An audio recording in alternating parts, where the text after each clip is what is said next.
One day I'm gonna be everything I wanna be.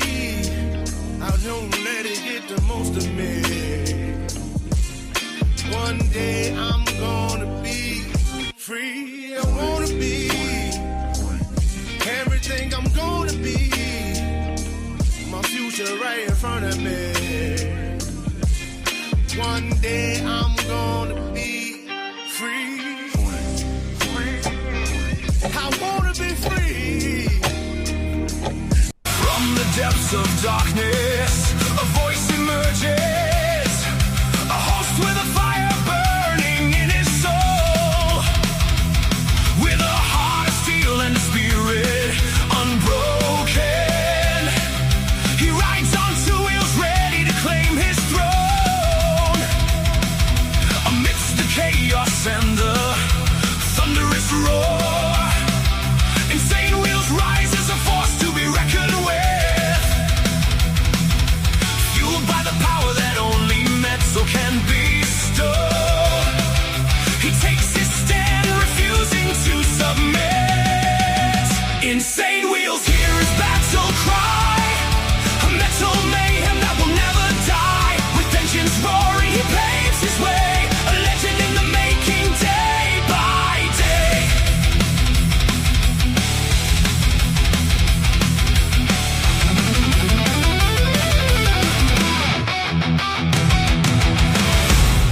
Ladies and gentlemen, man, do we have a big morning ahead of us. Good morning to everyone, and happy Whip 'em Out Wednesday. Let's get it. As you guys can see from the title here, Houthi attack kills 6, as well as Colombia Quake toll Soars, and Tafoya, I think that's how we say it. Tafoya wins primary. It's a big GOP Senate candidate up there in Minnesota, so it's a big deal for the GOP. All right, because, yeah, Minnesota is, I was kind of expecting all of them to be Democrats up there. But all right, so we got a lot to discuss, obviously. First, we're going to be discussing the Iranian-backed Houthis. The Houthi rebels fired missiles over the last, there's been drone attacks in the Al Madeb Strait. There's been also now missiles being fired, and we actually have the details on all of that for you guys. I'm actually going to give you guys the report first and present it to you guys, and then I'm going to read out the stats of what's actually happening involving the Houthis. Then we have Jury and Luigi Mangione. I always chop that up. Jury and Luigi Mangione's murder trial to be anonymous, it says. The jury in Luigi Mangione's murder trial next month on charges of gunning down a health insurance executive on a Manhattan sidewalk will be anonymous. The judge overseeing the case said at a hearing on Tuesday, which was yesterday, obviously. Then we have former Marine Robert Gilman released after being held in Russia. What? What are you doing being held in Russia? It says former Marine Robert Gilman was released after being held in Russia since 2022. President Trump on X said, quote, "I am proud to announce that American citizen Robert Gilman, a former United States Marine, is coming home." In a well-known media story, Robert was imprisoned in Russia in 2022 during the Biden administration. After my discussions with President Vladimir Putin, Russia has agreed to release him very much on humanitarian basis. We appreciate this decision and the fact that Russia asked for no one in return. No exchange took place, which is good. Robert will land at Andrews Air Force Base in Washington, D.C. tonight, which was on the 11th, so yesterday. So I'd imagine that all happened. The disembarking all happened last night. Then we have New York officials announced 3,000 plus illegal guns seized so far in 2026. Yo, what? We got over 3,000 illegal guns being seized. I mean, it's one thing when they're on the street, but like actually finding that amount of arsenal is huge.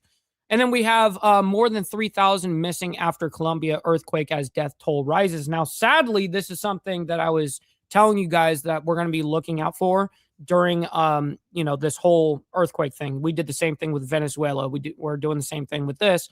In the aspect that I told you guys, unfortunately, the missing number is going to rise, and it definitely has. Now we're actually looking closer towards the 4,000 mark.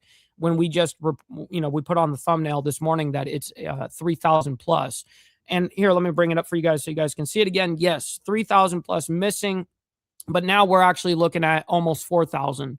And we also have the numbers for you guys as well. The amount of people that have been injured, ones that have died, unfortunately, and then, of course, the missing peoples. Now, the missing peoples number, you can pretty much equate that is going to turn into unalives.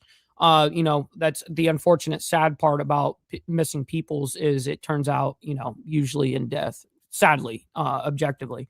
Then we have Trump breaks silence on alleged secret flight from Turkey. Now, this is in regards to the whole NATO summit that was going on over there. When he was leaving to go to NATO or leaving from NATO, I can't remember exactly, but it was when he was leaving from NATO. He had the new Qatar Air Force One, and he went up into it and then got off the back of it, essentially got into a truck and went into the old Air Force One. We reported that, that he got onto that plane and then he got switched over to the other plane, and that became actually for security reasons because the new Air Force One from Qatar doesn't have all the safety features that the old Air Force One has, such as bulletproof windows, like all these different things that the new Air Force One does not have. We already reported that, though, and they're making a big spectacle out of it because there's a video of Trump going into the actual Qatar Air Force One and then getting off of it and going somewhere else. And so, of course, everyone's freaking out over it when we reported on that the whole time. Then we have Darlene Graham advances to Senate runoff in South Carolina. That's also another race that we've been watching and paying attention to. And another one that's very interesting that kind of was off my radar a little bit, but we're looking at Michelle Tafoya, I think that's how you say her name, wins GOP nomination for Senate in Minnesota, which is a humongous deal because I didn't think anybody from the GOP would be getting any positions over there in Minnesota. Then we have U.S. controls Strait of Hormuz, not Iran, President Trump says. Yo. Stop the cap. Well, we got the live AIS system. We can look and see if it's open and controlled by us, But I mean, yes, we are doing a naval blockade on the Iranian ports, and that is hurting them financially. But financially, we've done this to them in the past, and they have an innate ability to weather that storm, losing $300-400 million a day. They're willing to lose all that. They're willing to lose their life. You think they're not willing to go broke? So we're in a very complex situation. Nonetheless, let's go ahead and quickly do our call to actions, and then we'll get right into the madness this morning. Make sure you guys hit that like button, double tap that screen if you guys are on the vertical side. I very much appreciate it, and it's free to do so. You know what else is free is hitting that subscribe button. This is what we do Monday through Friday, and then, of course, we have members only on Saturday morning. It's a good time, man. Speaking of members, please consider becoming a member, starting only at $4.99 a month, making sure we're not breaking the bank out there with anybody. But check it out. This is what allows us to be on these airwaves as well as be on these, or have these lights on. So thank you guys for becoming members and staying members. Side note, make sure you guys follow my Instagram at BallValveTV, where I post everything behind the scenes of not only my life, but as well as the show, Millennial Food Time breaking news, as well as politics, all that great shit. It's a great way to get hold of me one-on-one. And we also have a Discord server for all of you legends. If you want breaking news minute by minute, we also have a breaking news segment in the Discord. Make sure you guys join up, not just for that, but all of the community is in there. So video description down below is where you're going to find the invite link. And last but not least, all super chats, super stickers, gifted memberships, and membership signups are, of course, all going to be presented live and shouted out onto the show. But if you guys like to skip that YouTube 30% brutal cut that they take from your hard-earned cash, we have these platforms that are scrolling around the screen at any time. You can donate to those where I get 100% of the proceeds. And of course, we'll read out loud anything that comes our way, just like a normal super chat. So everyone's voice gets to be heard. All right. Good morning to everybody, man. Always appreciate everyone hanging out with us this morning. We got a lot to discuss, as you guys can see. The very first person in here this morning was Carney Vanguard. Shout out to my man, by the way. And the coffee crew. We got Motobomb Virginia. Always appreciate you gentlemen for hanging out with us. We got TNT as well as Critters. Good morning to you guys. We got Naomi hard at work, by the way. We got Warliner as well. Virginia Chaos, my man. Also, I don't know if you noticed, I tagged you on Discord, not yesterday, the day before. And you may not have, because I haven't seen you in the Discord since. But one of your donations came through a couple of shows ago at the very end, and I made a spectacle about it. It was hilarious. So you should definitely go back and watch it.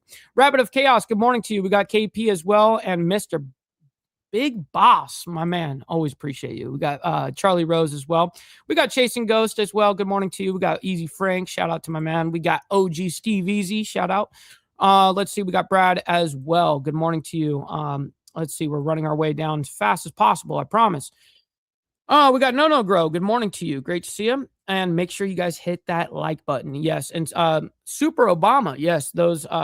I really hope that every one of those missing people get found. But unfortunately, just being a realist, unfortunately, it usually correlates to death. But hopefully they do really actually find these people.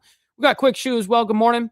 This is not a non-story, but the left is making a big deal of it. Oh, you're talking about the whole plane transfer thing back when they were doing the whole NATO summit. Yeah, I don't know why it became such a huge deal. I think it's because a video came out where he goes up into the plane and then leaves. And we didn't have that earlier. I just knew that happened, and I reported exactly what happened. That's right. That's right. That's facts, Virginia Chaos. I can appreciate that always. All right, let's go ahead and pretty much get right into the madness this morning. We're going to start off with Iranian-backed Houthi rebels fire missiles, and we're going to give you guys first this report, and then I'm going to stop the report afterwards, and I'm going to read out the actual stats of what's going on with the Houthi rebels. Here, hold on. There we go. Bam. Live now from Fox, my name is Josh Breslow, and on this Tuesday, we continue to follow breaking news that's coming into the newsroom. I want to pop up this post from the Associated Press just dropped a short time ago as the Iran-backed Houthi rebels fired missiles on a vessel. We mentioned this earlier in the Bab el-Mandeb Strait. That was earlier today. That's the strait over there by Yemen, obviously, connecting into the Red Sea. 4 people have now been killed. That is according to authorities there in Yemen. The Transportation Ministry of Yemen's internationally recognized government said the dead included 3 Pakistani nationals and an Indonesian person. The ministry said in a statement the Houthis fired 3 ballistic missiles on the commercial vessel from Yemen. It said the rebels fired another missile that targeted rescue teams attempting to reach the vessel, wounding a Yemen rescuer. So again, this is the limited information we have coming in, as this is now considered to be a situation breaking out of the Bab el-Mandeb Strait. This happening earlier on today. 4 people now confirmed dead, according to authorities there. Now, the original number we reported on in the Discord, actually, we reported that there were 3 people that were unfortunately killed, and then we updated it as soon as they labeled the 4th death on that whole situation. We also reported that and updated that. Chatting with Stacks, good morning to you, kind sir. Good morning. And TNT says, pass it to the left. That's a fact, Jack. In Yemen. If we get any other updates, we're going to bring those to you here on Live Now from Fox. We are also following the very latest coming in out of the Strait of Hormuz, as we're hearing from officials that it appears there may be a deal that is going to be reached here between Iran and Oman as it relates to reopening the strait at the very least for shipping routes. Again, this is a live look as there's not a lot of movement taking place at this point, but according to I-24 News English, Qatar's foreign minister... Damn, her defensive mechanisms are too high for you, Steve Easy. ...says those negotiations over the strait there between the Iran and Omani officials have reached a, quote, advanced stage and are now at a critical junction. Iranian officials once again say the deal is centered around reopening only those shipping routes to the strait, though President Trump has added that the entire strait must open for any deal with the U.S. to move forward. There's also some new parts of the deal, as President Trump is saying that since Iran is seeking compensation, he now intends to demand the same for the U.S. side before any deal can be reached. At the same time, Iran International English is reporting that a cargo vessel was hit by that unidentified projectile in the southern Red Sea, resulting in casualties. We once again have now learned from the government in Yemen that 4 people are dead. Now, unfortunately, they're reporting the numbers of death, but the Houthis obviously have not taken accountability. They haven't taken responsibility for those deaths, but it is not just assumed. You can tell by the munitions. As a result, we're also following a rocket attack that reportedly hit an Iranian Kurdish opposition camp in northern... What's up, Hardwire? Good morning to you, kind sir. Iraq. Iran International English reporting that via Reuters, citing security sources, but at this point, no casualties have been reported. There are a lot of questions about all of these different developments in Iran. Real quick, we got Steve Posey in the chat, as well as Jack Talcott. Good morning and blessings to all that have gathered. That's a fact. So we will keep you posted. All right, so in the regards to the Houthis, let me go ahead and just quickly read off the things I got prepared for in the regards to the Houthis. Okay. Because the Houthis it's not like they're attacking, you know, United States military bases or something like that. This is an ongoing thing that is going on with Saudi Arabia that we have also reported on in the regards to how it originally started. Saudi attacked one of their airports and took out one of their big tarmacs up there in Yemen, where the Houthi rebels are in control. And in response, not only did did you see a physical response, but you saw a blockade of the Al Mandab Strait, which is where you got the other side where now that goes into the Red Sea from the Al Mandab Strait, then it goes to the Suez Canal, and then it goes into Europe. So these are very important shipping routes. And just like I've explained many, many of times on the show, missiles grab headlines, but tanker routes move economies. So anyways, let's get into the Houthis a little bit. And let's talk about the environment that we're looking at in the Middle East. Houthis, what's happening right now? The Houthis have gone from being a secondary concern in the Iran war to becoming one of the most active military fronts. Over roughly the last week, the Iran-aligned group has dramatically increased ballistic missile attacks, drone attacks, attacks on Saudi interests, attacks on Yemeni government forces, and attacks on commercial shipping in the Red Sea, which we were just explaining. Deadly attack on the Tehama. I think that's the name of the ship. Well, it is the name of the ship. I just don't know how to pronounce it, I meant to say. The biggest development this morning, which as of this morning, currently right now, is the attack on the Egyptian-owned cargo vessel Temaha in the Al Mandab or Bab al Mandab Strait. Yemeni authorities say the Houthis attacked the ship Tuesday with missiles. So now 4 crew members were killed. Now, originally we reported 3, and then we updated it to 4 in the Discord. Then during the rescue operation, 2 Yemeni rescuers were also killed, bringing the report to a death toll of a total of 6.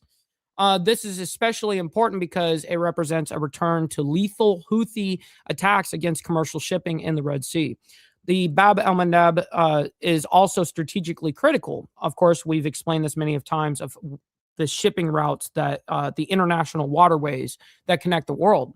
It connects the Red Sea with the Gulf of Aden, ultimately the Arabian Sea. With the Strait of Hormuz already severely disrupted by the Iran war, attacks around Bab al-Mandab threatened the other major maritime route available to Gulf energy and commercial traffic. So let me go ahead and bring this up quickly before we continue on with this report here. I'm going to bring this up and I'm going to show you guys, just in case for anybody that's new. I'm sure everyone here already has seen it a million times for me, but just so everyone gets it, a visual. So obviously you have Iran right here, and then you have the Strait of Hormuz. And what we're specifically talking about is this strait right here by Yemen, which is controlled by the Yemen Houthi rebels in the aspect that, well, this land is. And now we're seeing a naval blockade right here in the Bab al-Mandab Strait for Saudi Arabia in particular. So all Saudi ships cannot go in and out, basically. But right now what we're seeing is a lot of these Saudi tankers basically going dark, and where there's no AIS, and they go in the middle of the night and they try to, go through the strait without being seen.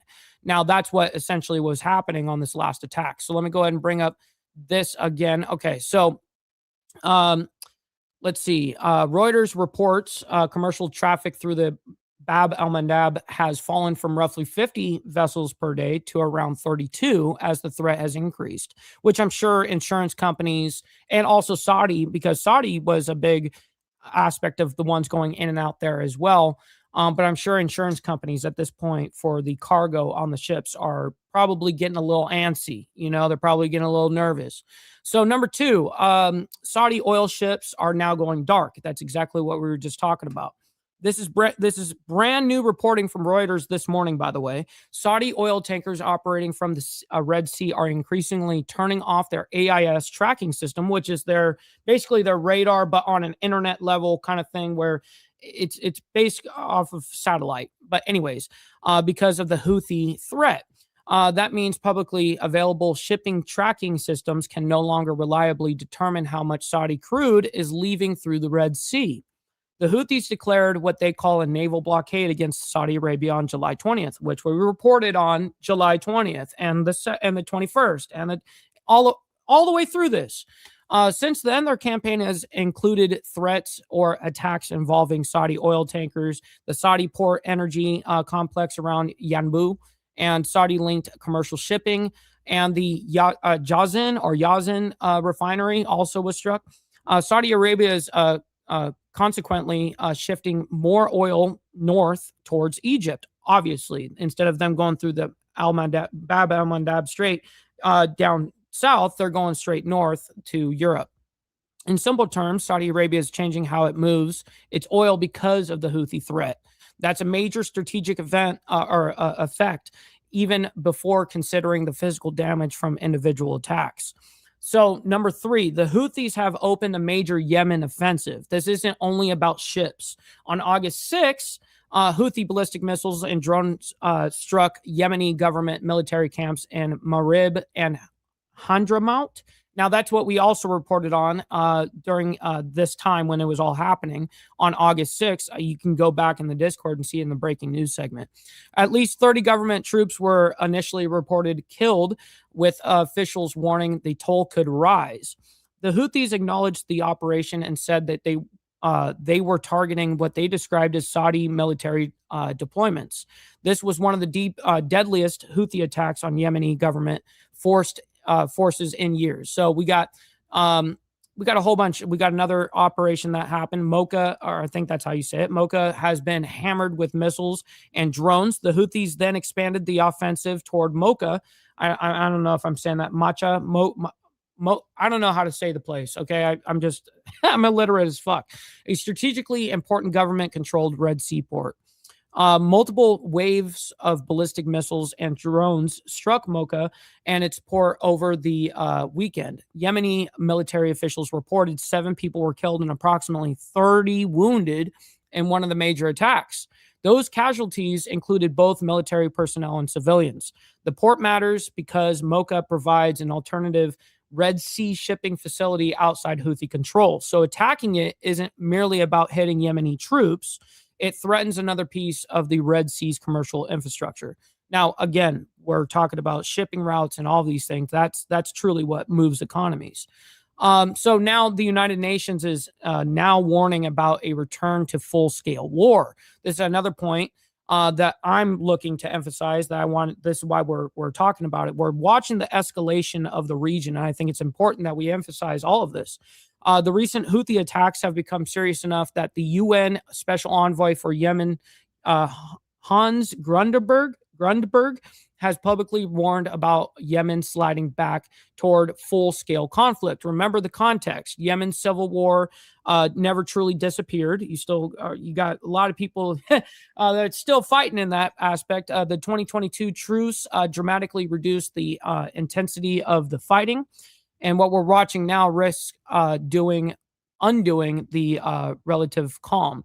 The Houthis aren't merely firing occasional drones towards shipping anymore. They're simultaneously attacking Yemeni government forces, plus Red Sea shipping, plus Saudi interest, and plus strategic ports. Those, when you start looking at it from that lens, you start realizing, oh shit, we are actually starting to watch a bigger conflict rise. Why the Houthis matter to this Iran war, to the Iran war. This is probably the most important point for viewers who don't normally follow Middle Eastern politics, geopolitics. I think this is important for all of us. The Houthis are a Yemeni-governed armed movement.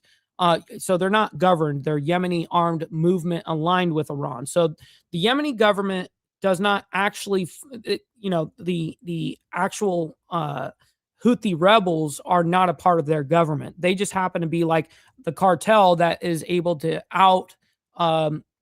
have weapons, have more munitions than their own government. So the government has a really hard time of being able to actually get these guys to act right because these guys got more military support than the government does. So anyways, So obviously they're aligned with Iran. Iran has supplied the group with varying degrees of weapons technology, training, military support. Although the Houthis have their own leadership and shouldn't simply be described as Iranian soldiers taking orders directly from Tehran. When the Iran war began in February, the Houthis threatened to become involved, and we reported that.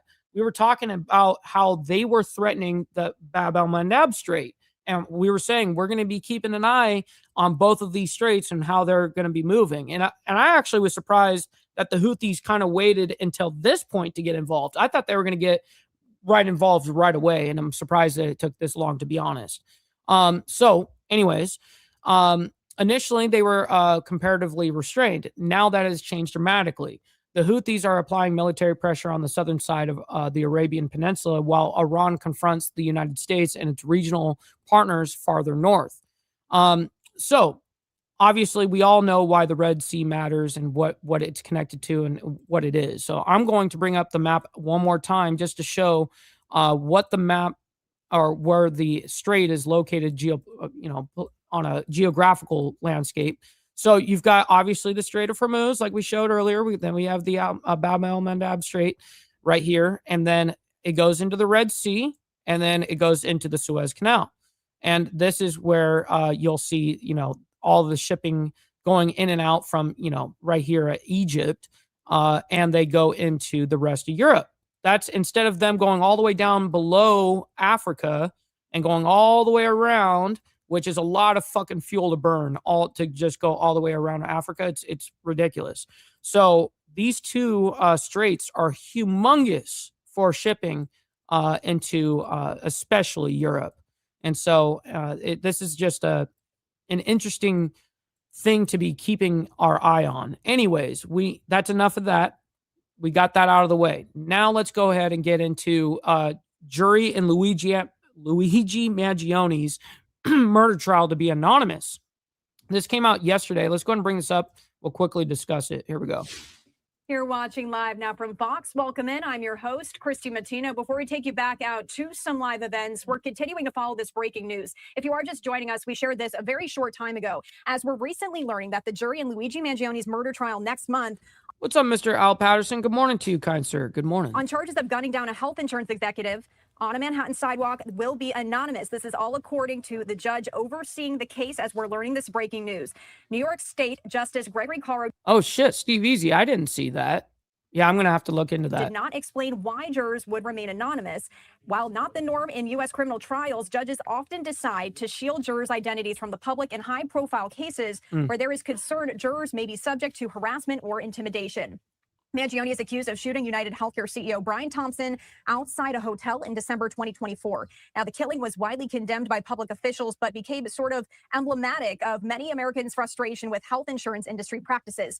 Reuters is reporting that Mangioni has pleaded not guilty to murder, weapons, and forgery charges brought by Manhattan District Attorney Alvin Bragg. He also pleaded not guilty to stalking charges in a separate federal case. Jury selection for the trial is expected to start on September 8th.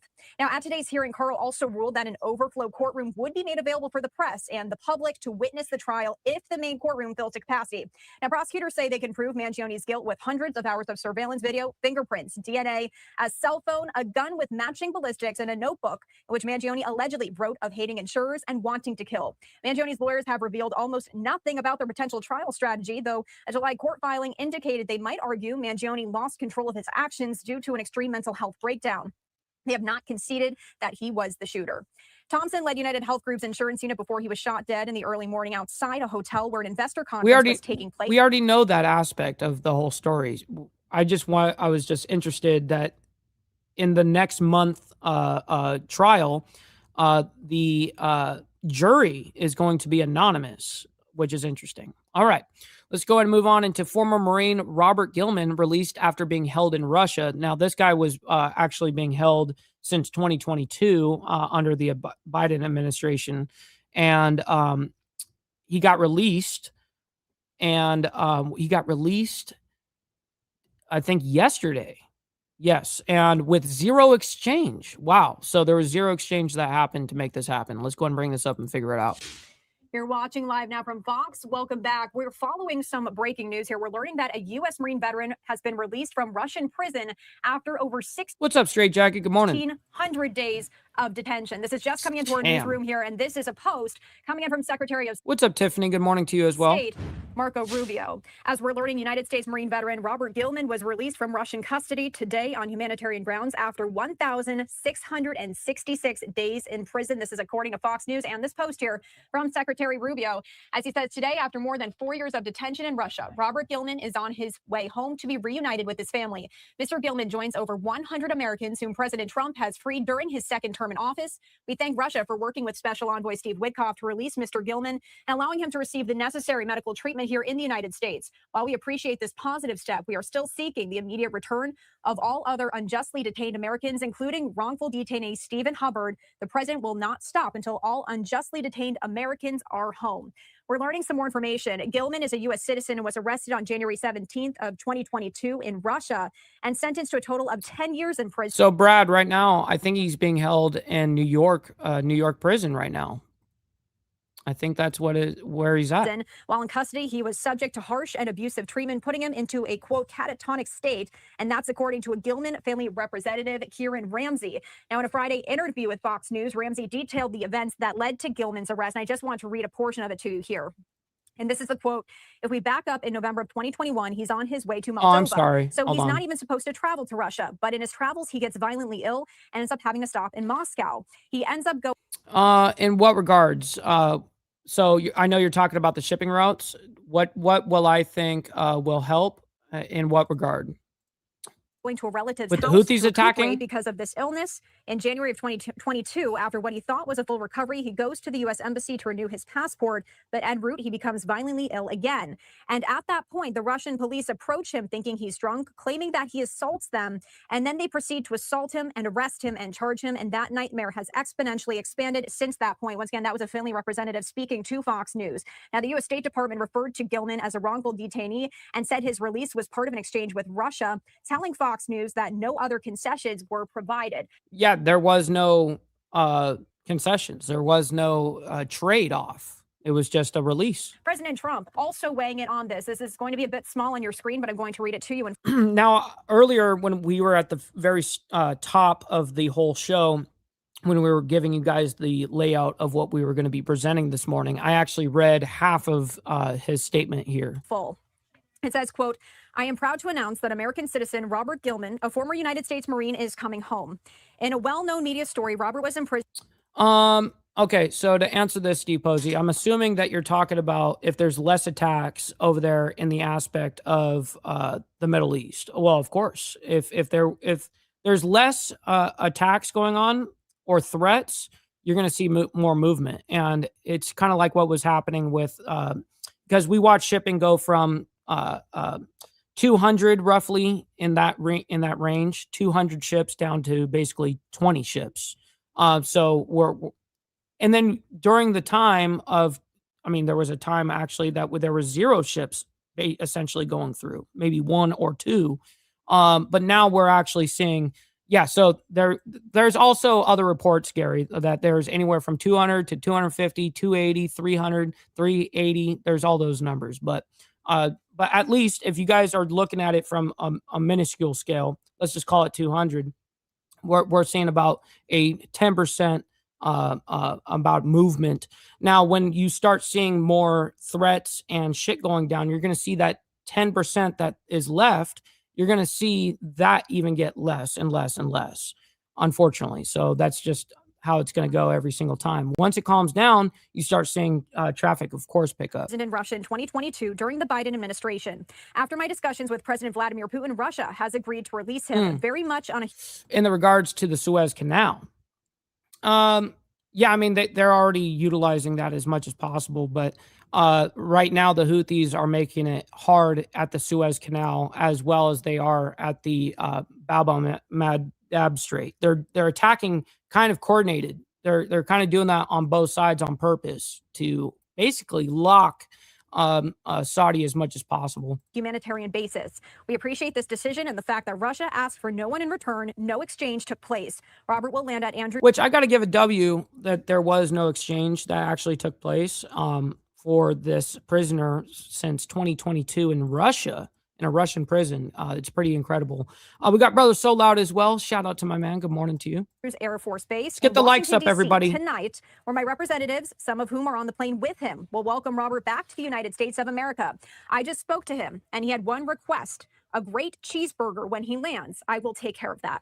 The president going on to say, during my administration, we have... Dude, he's so funny about his cheeseburgers. Doesn't he eat a McDonald's cheeseburger every day or something like that? ...prioritized bringing home Americans detained abroad and have done so at a level never seen before, returning hundreds of people to their families. We've also freed many non-Americans who were under capture in different countries throughout the world. Robert Gilman has been reunited with his wonderful mother, Nancy, who is also on the plane with him, and will soon get to see all of his loved ones. Thank you to my incredible team, including Special Envoy for Peace Missions, Steve Witkoff, Special Envoy for Hostage Response, Adam Bowler, Senior Director for Counterterrorism, Sebastian Gorka, Jared Kushner, and the many others who made this possible. God bless America. That was just posted very shortly. And that's crazy developments that you're pulling up right there, Steve. That's wild. Yes, Virginia Chaos says he likes the sandwich. Well, let's go ahead and just give him the sandwich. Man, motherfuckers talk all the shit they want. But you see me, I'm sitting up here snacking on this big ass sandwich, not getting a fuck. Kiss my dick, motherfucker.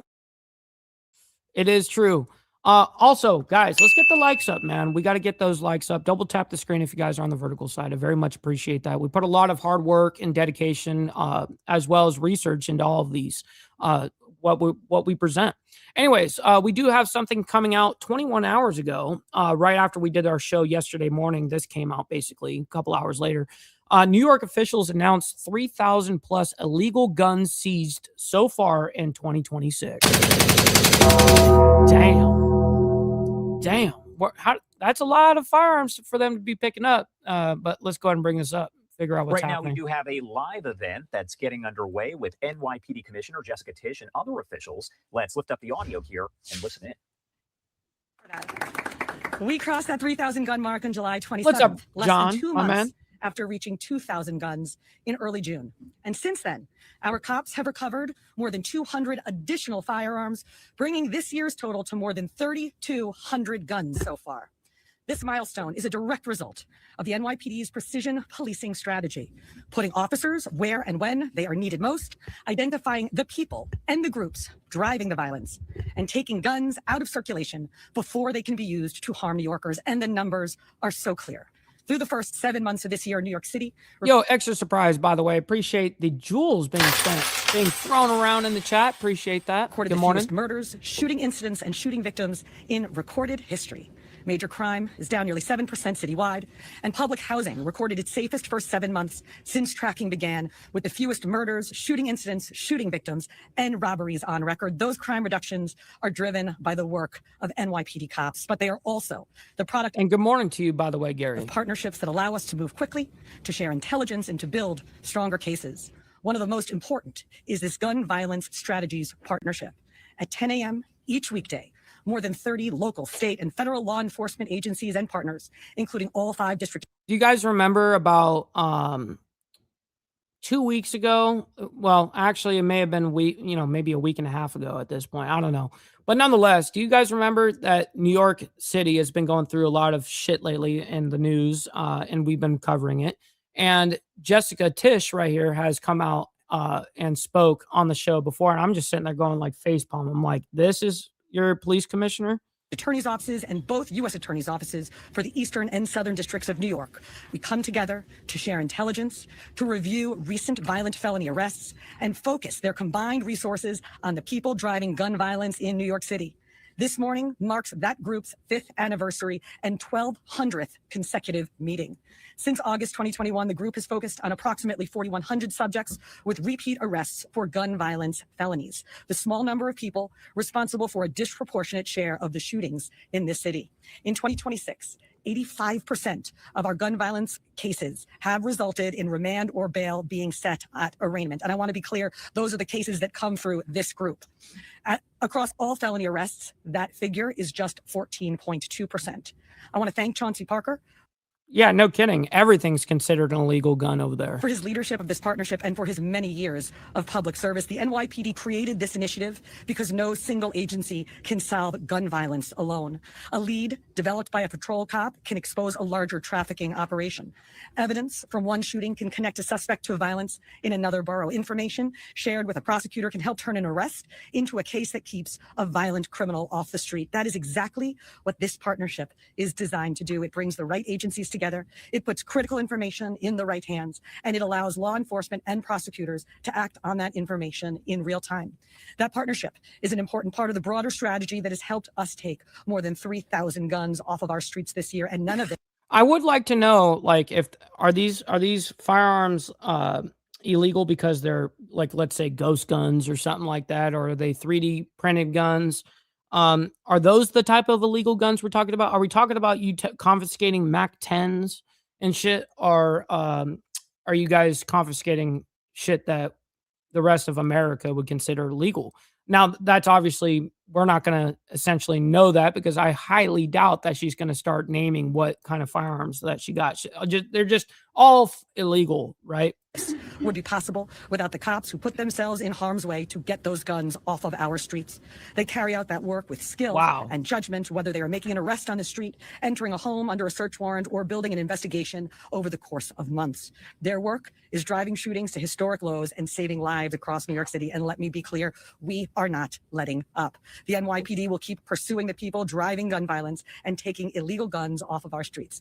Now I am going to turn it over to the man who... So let's say you have a 10-round mag for your pistol. Is it considered a fucking assault rifle at that point, or like a assault pistol? Like, what are these guys doing over here? Emotional damage. These guys are emotionally damaged. I think everybody in New York should embrace their fuck ups. In every single major liberal city, I think you guys need to embrace your fuck ups. Don't beat yourself up over past mistakes.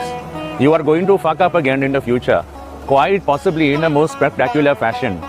Why worry about yesterday's fuck ups when you have tomorrow's fuck ups to look forward to? You are a fuck up, and fucking up is part of your growth process. Embrace the process.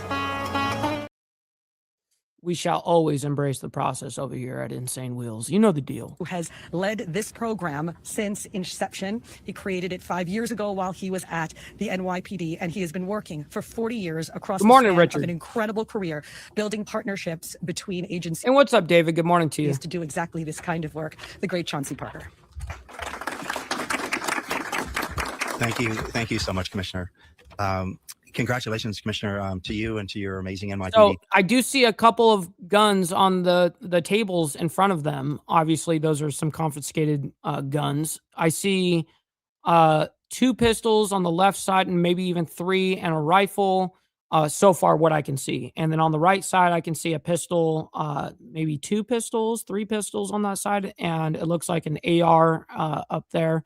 So I'm not sure what these, I mean, it'd be nice to know if, like, hey, these were ghost guns, or the serial numbers were scratched off or something, or 3D printed or something like that. But I think it's just possession of these firearms that they consider illegal, that pretty much every other state wouldn't consider illegal. I'm only assuming. Team, to all your law enforcement partners on this this milestone of getting 3,000. Now, if you're pulling a whole bunch of Glocks, off with switches and shit, yeah, that's one thing. Crime guns off the streets of New York, so far this year.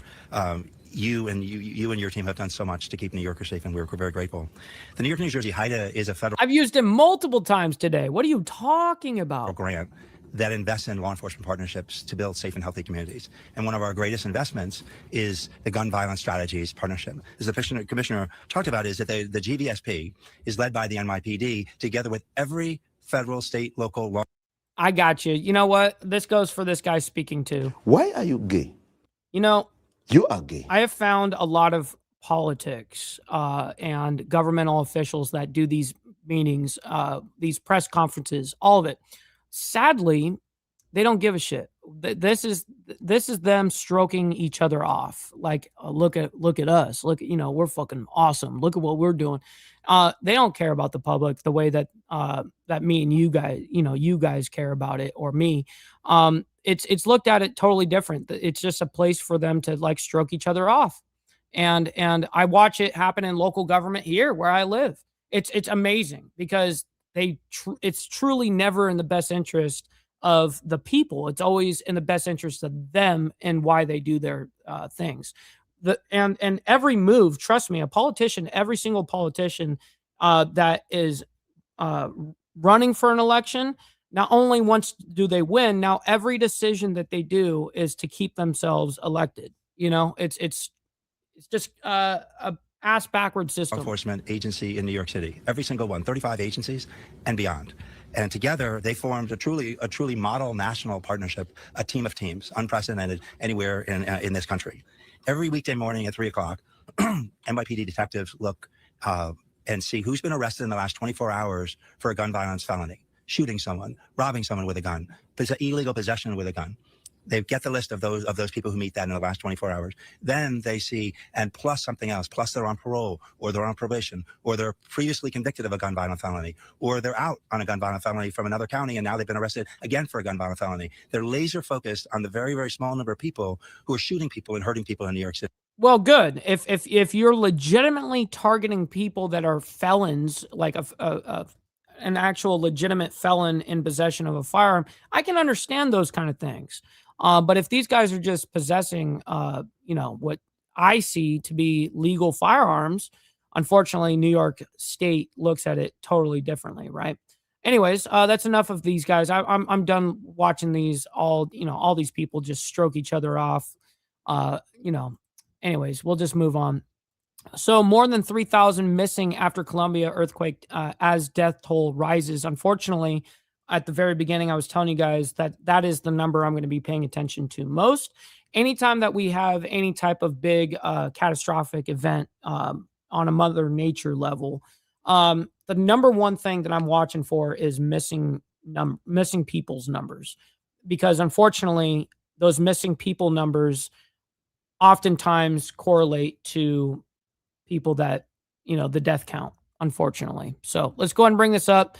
And it's dramatically gone up. We've got the new numbers for you guys. I'm going to read off the numbers to you guys after this report, because I have the entire breakdown, injured people that are missing right now. So we'll get into that here in a second. All right. And by the way, good morning to you, Miss Lotus. Hopefully you're enjoying your morning so far. I definitely know that we are. Marine One will soon be wheels up. Another live look that we are monitoring. This is near the capital city of Colombia, the aftermath of an earthquake. This is a story that we've been continuing to follow here after more than 100 people are dead and thousands more remain missing in Colombia after 7.4 magnitude earthquake. It's so funny. Really quick, Steve Easy, he says, I have more egg salad sandwiches in the last few months than I have in years, thanks to Mike and his meme. What's funny is Bob from Biker News Canada, he came in here, I don't know, a month ago or whatever. And he goes, dude, you've made me make like 5 egg salad sandwiches, like recent. And he's like, what the fuck, man? Yeah, pretty fucking funny, dude. And you know what's funny about it is I actually cannot stand egg salad. It's gross as fuck to me.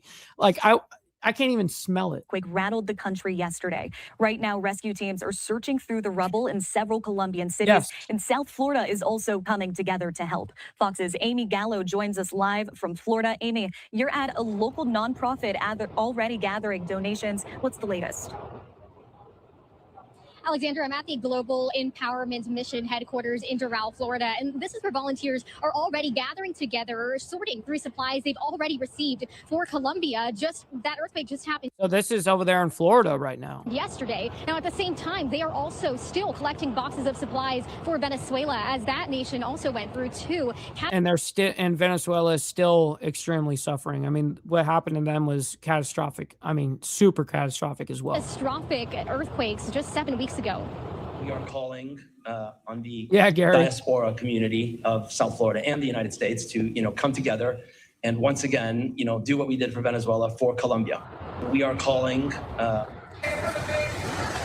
According to Michael Capone, the aid group's founder, United Nations data shows more than half the aid for Venezuela came from their organization. Now they're trying to match that response for Colombia. Miami-Dade County is home to one of the largest Colombian communities in the U.S., so hundreds of volunteers are already hard at work sorting through canned food, first aid kits, hygiene, and pet supplies. And right now, the priority for Colombia is shelter supplies. According to the Association, I wonder if any military support is going to be going anywhere, because at this point, I'm not sure how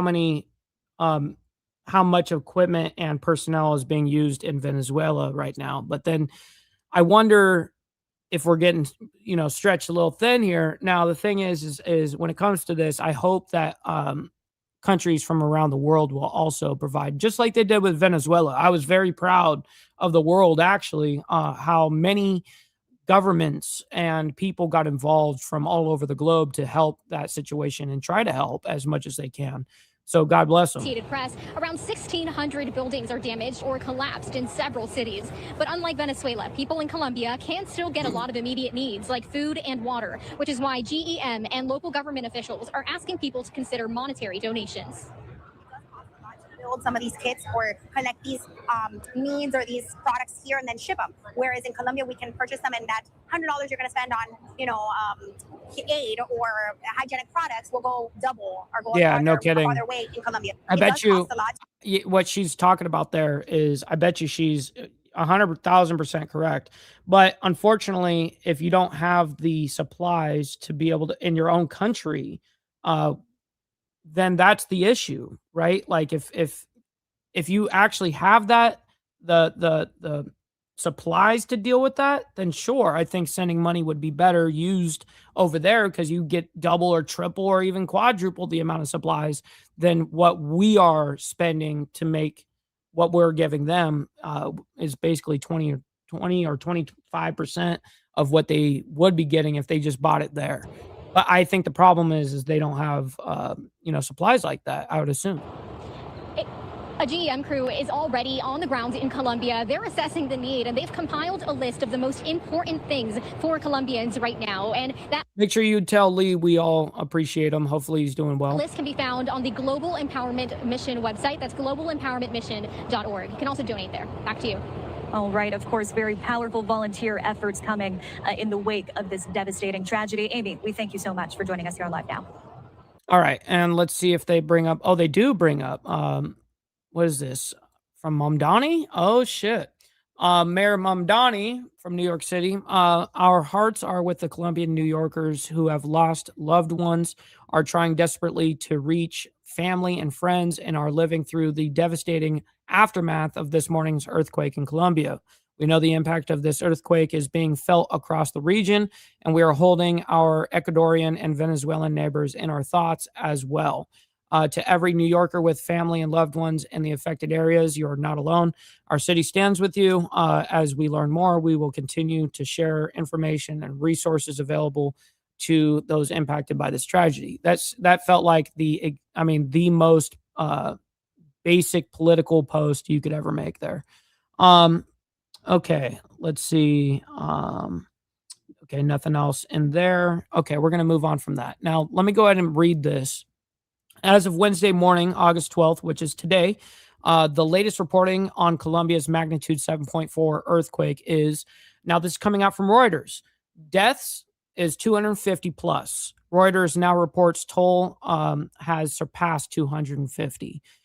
Injured, approximately 2,595 people have been injured during this. Officially listed missing people is 195 people, but that's coming out from their government, which have been extremely slow to report. Now, the Associated Press actually shows the numbers. So it shows broader reports unaccounted for 4,000 plus people. Civilian/missing person tracking reports have been put the number above 4,000, but this is not the same thing as the government's confirmed missing count. Associated Press specifically reports the official estimate at 195 missing, while civilian reports suggested more than 4,000 from Associated Press. Then we have search and rescue operations remain active, particularly across Western Colombia, and authorities are still trying to reconcile missing person reports coming from the Associated Press. So the death toll from Colombia's massive 7.4 earthquake has now surpassed 250, as I reiterated, with roughly 2,600 people injured. Colombia authorities officially listed at least 195 people as missing, while civilian missing person reports have placed the number of people still unaccounted for above 4,000. Rescue crews are continuing to search through the rubble, meaning all these numbers remain subject to change, which is unfortunately what I was telling you guys. The missing people's numbers usually correlates more towards the death toll than it does the people alive count. That 195 versus 4,000 distinction is important. Associated Press's current reporting explicitly separates the government's official missing count from the much larger civilian estimate.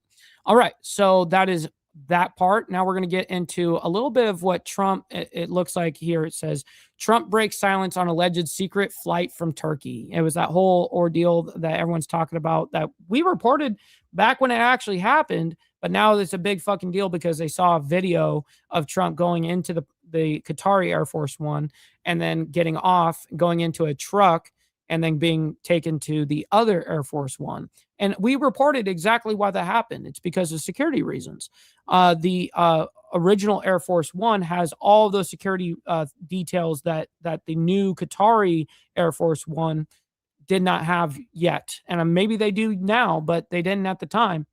We're talking bulletproof windows. I mean, like all this shit. I mean, it goes all the way through with details. But nonetheless, let's go ahead and see what Trump has got to say about it. He's on the tarmac or whatever, and it's going to be loud as hell as always. So the audio is probably going to be shit. But nonetheless, we'll put on the captions too.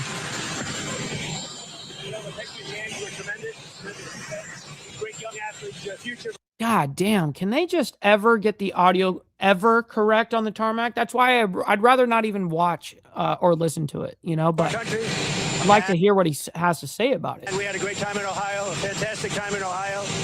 The country's doing well. The stock market's fantastic. Record. What's up, sick bastard, my man? Good morning to you, by the way. 79 Carney records chilling. so far in a short period of time. More people are working right now in the United States than ever before, and prices are dropping fast. Iran is going fine, going just absolutely fine. Iran is going fine, going absolutely fine. Stop the cap. In a short period of time. More people are working right now in the United States than ever before, and prices are dropping fast. Iran is going fine, going just absolutely fine. We totally control the Strait of Hormuz. We totally control it. Over it. We have total control over it. Let me hold on. Let me just go ahead and give a soundbite for all of this. Bullshit.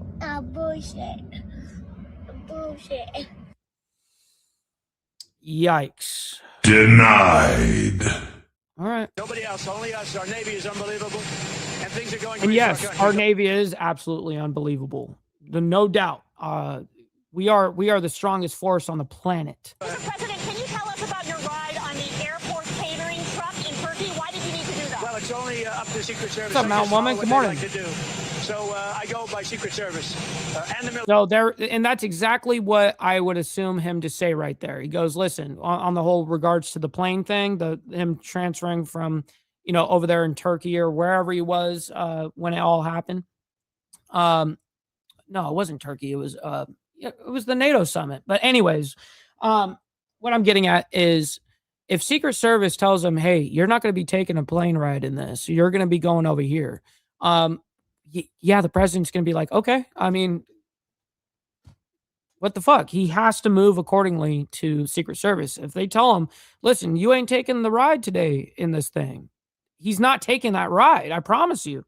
But anyways, good morning to you, Mr. Sterling, as well as Mr. Alwine. Great to see you.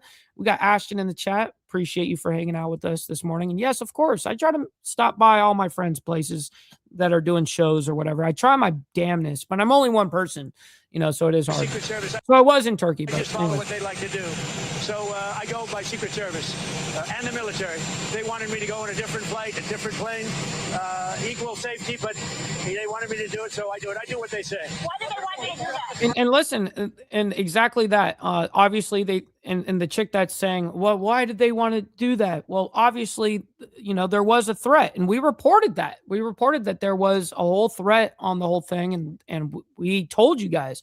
Air Force One, the new Qatar one, didn't have the security features that the old one did. I guess there was a threat out there. I didn't really ask them. Right, it was a threat. I get a lot of threats. Yep. I heard good. What are you going to do to help her get out of the finish line? What's he just called? Okay, so I don't care about the rest of this. That was him responding to that whole him getting on a different plane thing, because it's going viral for some stupid reason when we already knew all about it and told you exactly why up front why that happened. And then now all of a sudden the mainstream and people are freaking out over it. It's like, okay, whatever. Anyways, it just shows that they're not paying attention. We got Darlene Graham advances to Senate runoff in South Carolina. Now, we're watching a lot because we got the primary and special elections going on. Yesterday was the big day. And also in my state here in Alabama, it was a big day as well. All right, as we talk about here on another key primary night, we do have a race call of sorts in South Carolina as Darlene Graham will advance to a runoff in 2 weeks' time. I do want to put up this here on Live Now from Fox from the AP talking about this race call. Darlene Graham, the sister of the late Senator Lindsey Graham, advances to a Republican special primary runoff, that coming in 2 weeks' time on the 26th of August. As you can see the votes, the check mark next to Darlene Graham's name, 33% right now, a sizable. It's crazy that she's getting that many votes already just off of who she is, name recognition and all of that, that of course it's going to carry over, and her influence is heavy there. Look at 40,424 compared to the runner-up, Ralph Norman at 27,938. Interesting. Advantage over the two members. Runner-up is actually Fry at 28,954. But Congress with 37%. She's got a big lead. Estimated votes counted at this point, and really, that's a humongous lead. Now, just the big question: who will advance alongside her? Who will be on the ballot in 2 weeks' time? Will it be? Oh yeah, that's right. We're in overtime officially, and we still got stories to get through. So you know what they say: no tax on tips, no tax on overtime. Send in your fucking money. Maybe you need to donate some freaking money. Donate. Maybe you need to donate some freaking money. Maybe you need to donate some freaking money. Donate. Maybe you need to donate some freaking money. Donate some freaking. Now that is actual factuals. Denied. But I still love you guys. All right. And then Gary said, but 55% voted against her. That is facts. But that's what happens when you have three people running in an election. If, if it were down to two, that it'd be a little different. We got Richard Smith saying she worked as an analyst for her brother. That's right. I do remember hearing that. The Congressman Russell Fry or the Congressman Ralph Norman. Those Let's are get the the likes two. up, everybody. Talk about Mark Sanford a little bit as well, the former governor. He is right now currently in fourth place, but it'll be likely either Norman or Fry come 2 weeks' time in this special election, this runoff to replace Lindsey Graham, his stalwart tenure in South Carolina. So that is a big race here on Live Now from Fox for what we might expect. President Trump has endorsed, really boosted Darlene Graham after she was appointed by the Republican governor, Henry McMaster, to fill her brother's vacant seat. So these two, Russell Fry or Ralph Norman, potentially up and trying to join her on that ballot in a couple weeks. And we'll see what the voters in South Carolina have on their minds, because this will be the third such vote they will have to cast in just a matter. Yeah, this is crazy because unfortunately, like we were just talking about, we have a split vote here. And when you have three people running in an election, it does split the votes. And unfortunately, this is how it gets a little dicey. It's almost like for the betterment of the party, do you just drop out of a race so you allow the other guy to win, and so ultimately go against Darlene Graham? No, that's not going to happen because people don't think that way. But it just is what it is, and that's why they actually, the establishment on our Senate race that I was campaign manager for here locally, they tried to get a third person in on the ballot as well to split the votes, and we called it out right away. And when we called it out, the guy that was announcing that he was going to join the race, a day later, he said that he got so attacked online for splitting votes that him and his family have decided for the betterment of them to completely stay out of this race this time. But we called it out immediately, and that's kind of the problem with of 3 months' time. So voter fatigue going to be a thing, but Darlene Graham, the Graham name, saying she didn't get a handout. She wasn't just boosted into this position. Some questions, though, of her experience moving forward. All right, I'm Andy Mack here on Live Now from... All right, and so obviously we're following all of these, and we got Michelle I don't know how to say her name, Tafoya. Michelle Tafoya wins GOP nomination for Senate in Minnesota. Now, that's a big deal because I actually didn't assume that there was going to be any GOP representation up there in Minnesota like that, but here we Welcome go. back into Live Now from Fox. I am Andy Mack. Some key race calls already happening in Wisconsin and Minnesota right now. This Amy Klobuchar's watch party, we just saw her speak. She is through, really unopposed in that race to replace Tim Walz as governor of Minnesota. We also know on the Senate side, trying to replace Tina Smith, it's going to either be Lieutenant Governor Peggy Flanagan or the Congresswoman Angie Craig. But we do know the Republican that will be on the ticket come in November for that Senate race, as we're following it here on Live Now from Fox, is coming in from the Associated Press, talking about Michelle Tafoya, the former NFL sideline reporter, winning the Republican. I didn't know that. I mean, I've never heard of her name before. So it was interesting hearing about it for the first time this morning. Nomination for U.S. Senate. This was a very interesting race, to say the least. Michelle Tafoya there. You can see the former Navy SEAL Adam Schwarzy, also former NBA lottery pick. Yes, Steve Easy, and I didn't even know that. So you were ahead of me by a long shot. And look, speaking of long shots, she's in the lead by, look how, that's a crazy, and that's only at 15% estimated votes counted. At 15%, they're calling it, because look how much of a lead she got. Wow. Royce White, his name was in the polls, in the conversation a little bit. Michelle Tafoya, check mark next to her name with 51%. We heard already from Adam. With only 15% estimated votes, that's so crazy. Schwarzy talking about some of the concern over the stance of Michelle Tafoya, what she stands for, or as he says, what she lacks in that conviction on some of what she stands for. So we're following closely here on Live Now from Fox. Let's take you back out, though, to our Fox 9 team in Minnesota as it approaches 9 o'clock local time. They are in their streaming portion talking about some of these key races in that state. And you be safe out there, brother VC. We always appreciate you. And also, Debbie coming in on the Cash App, by the way. I've got to give a special shout out. Super sorry for me just seeing it right now. We've been a little busy this morning, but I'm only 2 minutes late. And sends in love and peace with the U.S. flag, an arm, and a sun. I appreciate that very much. Thank you for making it rain in the Cash App. That goes a long way. Different than Adam Schwarzy. So about 20% of the voters right now are favoring S? endorsed candidates. One of the themes I heard from January, February as I traveled the state as they went through this is Republicans at the grassroots talked about winning more than they had done it in previous years. They're kind of tired of this 20-year losing streak, and they wanted to pick candidates that they thought could be competitive. All right, let's move on to the next race. In the Minnesota District 2, CB2 DFL primary. Wow, Matt Little there with 49% of the vote, with 46% of the precincts reporting this again. So this is the Democrat U.S. House Minnesota District 2. Little being one of the more progressive candidates. And so this is what the numbers were at 46% of the estimated votes. So you can pretty much bet that Matt Little's going to pull off on this one. It's in that race in Angie Craig's home district. This is kind of what you were mentioning, Blois, about. But all the primaries have been wild to watch, nonetheless. Then we have Secretary of State for Minnesota at 11% estimated votes counted. Tad Judy at 63%. Very interesting. Another Republican. Let's see what the other numbers are. Nope, that is the latest. All right, let's go into this last thing here. A couple hours ago, U.S. controls Strait of Hormuz, not Iran, President Trump says. Stop the cap. All right, let's go and bring this up. Here we go. Welcome back here on Live Now from Fox, 8:31 on the East Coast. I can't believe they're even still showing this from Reuters. President Trump secretly switched planes in Turkey during the NATO summit amid security concerns over an alleged Iranian plot, according to sources. We already knew about that. And you know what's crazy about it?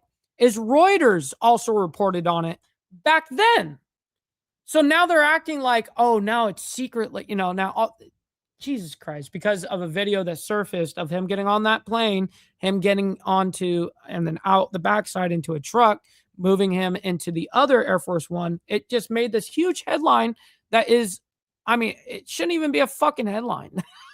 Anyways, let's get into something serious here. Iranian International English, which would be Iran State TV. Let's go ahead and hear what they've got to say. There we go. All right, that was President Trump as he was near Air Force One right there, taking questions from reporters, and no question, a lot of that was about the situation with Iran. Now, Iran International English posting this morning as we continue to get threats of sort from Iranian officials against the U.S. and President Trump. Judy off Iran's duty. border police commander saying today that talk of a possible ground attack on the country was, quote, delusional, adding that Iran's borders were secure and its armed forces remained intact, end quote. Claims about possible... Oh, are you talking about Lady S? Are you specifically talking about Jared Hudson?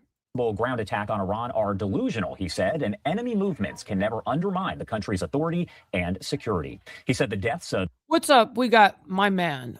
Appreciate Official Code TV coming in and hanging out with us. Hopefully you're enjoying your morning so far, and you're Whip 'em Out Wednesday. Good morning, and make sure everybody, you guys, let's get the likes up. Double tap the screen if you're on the vertical side. Senior commanders have not disrupted military operations because replacements were in place. All right, so a lot to discuss per usual here. So I want to bring in front of the show, we have Dr. Ali Vaez. He is the Deputy Program Director for the Middle East and North Africa at the International Crisis Group, joining us now live.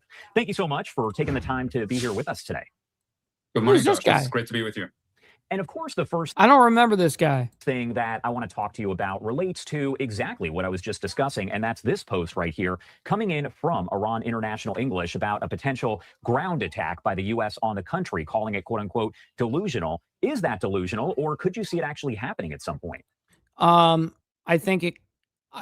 Here we're going to talk about what is and what, and the distinction is we're not going to talk about what ought be. The ought be, we should obviously not do this. Is it something that could realistically happen? Yes, it could realistically happen, but I think it would be a humongous tragedy. It would be a tragedy for both sides. It would be a bloodbath for both sides, and it would be devastating. And I really hope that we can avoid that at all costs.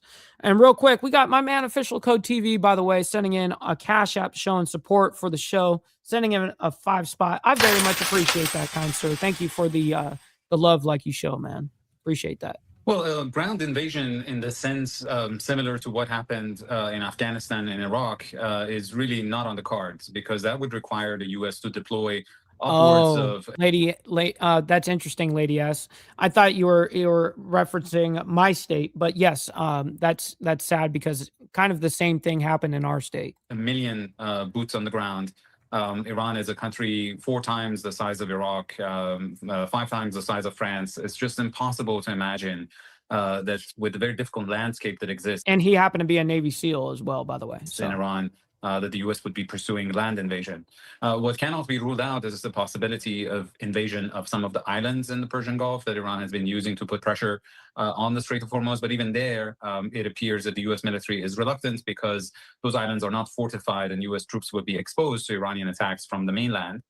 Or some sort of special force operations, for instance, to recover the missing stockpile of highly enriched uranium. But that, too, again, is a complicated operation. So I do believe that the risk of land invasion at this moment are pretty minimal. Oh, wow. And by the way, I have an breaking Colombia earthquake, thousands missing. Death toll rises to 240. It says 3,000 plus missing after Colombia quake, just like I reported. And they actually have a survivor that's in the rubble. They interview that person. Like, what the fuck? So anyways, we'll play that here in a moment. And the other topic here that I talked about off the top. We already knew about this whole thing. The Washington Post posting this, saying exclusive, an Iranian assassination threat against President Trump prompted an operation last month in which he flew secretly from Turkey on an alternate military aircraft while the White House said he was aboard Air Force One. That's according to the Washington Post. President Trump, as you heard. What are you wrong about? You're not wrong. I was wrong, actually. did confirm that he had basically gone on a catering truck of sorts where he was hiding there, taken to the other aircraft. What do you make of that? Because this is not the first time that there's been an Iranian assassination threat against President Trump. Right. So look, Josh, between the U.S. killing the commanders of Japanese forces in the Second World War and President Trump ordering the killing of General Soleimani of Iran in 2020, and then assassination of the supreme leader at the beginning of the recent conflict with Iran, the U.S. never engaged in political assassination of sitting foreign officials. In fact, in the Johnson administration, there was an executive order. Okay, I really don't care about that. Let's see what Iran International English also puts out. Iran and the U.S. did not discuss extending their ceasefire because Tehran does not consider the agreement to have a start date, a senior Iranian official told Reuters on Wednesday, which was obviously this morning today. And it says, breaking no Iran-U.S. talks on ceasefire extension being reported by Reuters. So very interesting. Let's see if there's another thing from Iran International English. Iranian TV states U.S. President Donald Trump said he does not trust Iran, accusing Tehran of repeatedly lying to him. He said the U.S. currently has, quote, total control over the Strait of Hormuz and warned that if Iran takes action, they get blown away. It doesn't. Damn. Let's see here. Let's go ahead and skip ahead as well, because we really don't need to hear this guy yap. Iran International English also puts out, Iran fired several missiles and drones at Iranian Kurdish opposition positions northeast of Erbil in Iraq's Kurdistan region. Kurdistan-based website Rudah reported on Wednesday, which is today, citing a senior commander. Reuters also reported that 4 drones targeted Iranian Kurdish opposition camps near Erbil, citing security sources who added that there were no casualties. Wow, a lot of action, man. Like I was telling you guys before the show even started, before I just knew this was going to be a crazy, wild morning, and it definitely is. And we're still not done. We have this breaking story here. Let's go ahead and bring this up. This coming out while we've been live. Let's go ahead and see this. Breslow, and I want to get you back to some breaking news that we are following here involving the major earthquake, a 7.4 magnitude earthquake that hit about 48 hours ago over in Colombia. And of course, we know that those search and rescue operations and recovery efforts still continue today, as we are now learning that death toll has gone up once again. At least 240 people have now been confirmed dead, and more than 3,000 remain missing after Monday's 7.4 magnitude earthquake that hit western Colombia. Emergency teams continue searching and rescuing here among those collapsed buildings in the most affected areas. Now, the figures, of course, as we've mentioned, subject to change as all of this unfolds, but we are learning from officials at least. See, this story is why we made the thumbnail the way that we did this morning. Let me know what you guys think about it. And unfortunately, it's an extremely sad situation. From the very top of any big time big tragedies like this, I always say the biggest number that you guys need to be paying attention to is the missing people's number, which is it's a very sad number. 240 people have been confirmed dead, and more than 3,000 still remain missing. You can Be see safe some out of there, those Steve efforts Easy. right there on your screen. Appreciate you. Now, I do want to bring in Marcus Majors. He was in Colombia here. He actually moved there from Los Angeles prior to this, and he joins us now live to talk much more about. He left from LA to move into this, and now look at it. Damn. Exactly what happened there. And Marcus, a lot going on. So thank you so much for taking the time to be here with us today. No, thank you, John. Appreciate it. And first off, can you kind of start by walking me through what happened as all of this kind of unfolded on Monday? Yeah, it's kind of interesting, right? When it happened, you kind of are still kind of comprehending whether this is an earthquake or is it just like, maybe the cars or parking or a truck went by or something that's moving the building. And then it sort of has that. Well, you could be interviewing anybody there essentially that's alive, and they would be considered an earthquake survivor.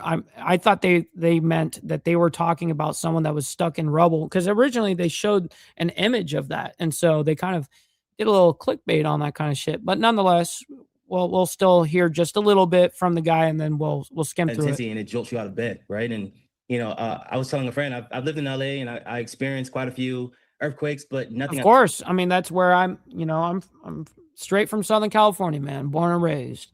And it's earthquake central. That's for damn sure. But you're not dealing with that kind of super level, catastrophic, events of buildings falling over and shit like that. I've never been a part of any of that. But we actually have structural integrity when we build things here in the United States. So this magnitude, nothing with this sort of level of intensity, and it really, really shocks you. I'm also in a high-rise building, so being this high up was the first time I ever felt something, and you could just feel the building whole rock sway and the building rock, and hearing and seeing things fall down on the ground was just a scary thing to hear and to witness. Terrible. And as you're watching those the recovery efforts that are ongoing here, what's going through your mind as you see some of those images? Because I have to imagine it's so much different seeing the images on TV versus actually being there.